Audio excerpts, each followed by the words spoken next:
Alors, j'ai appelé Régent Drouin aujourd'hui. En fait, on se communique ensemble assez régulièrement. On parle de char, on parle d'auto, on parle de ses produits RD. Je vous invite à appeler Régent puis à poser les questions que vous avez à poser pour l'esthétique automobile, les produits RD pour tout emploi.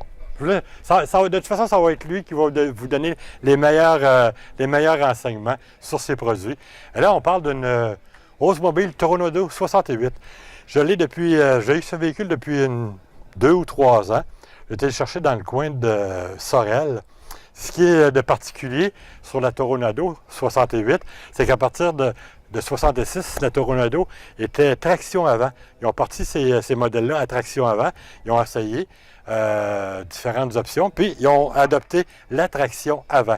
Alors, c'est intéressant. Ça donne une bonne tenue de route. De toute façon, la marque n'a pas innové au niveau de la traction avant. C'était les modèles Stutz et Auburn qui avaient débuté ça dans les années 30. Et puis, de fil en aiguille, ils ont abandonné l'idée, mais ils ont repris ça, c'est GM, à partir de 1966. Celle-ci, c'est une Toronado 68. Ce qui est intéressant, c'est que les phares sont complètement escamotables. C'est deux trappes qui ouvrent de chaque côté, qui laissent voir les quatre phares pour la conduite le soir. Une autre particularité dans cette voiture, en plus de la traction avant, en plus des phares escamotables, c'est le speedomètre, le compte-tour, qui est un barillet qui tourne comme un barillet finalement. C'est un barillet. C'est pas d'autre chose que ça. Vous allez le voir par vous-même. Alors, c'est assez spécial, les chiffres qui sont indiqués.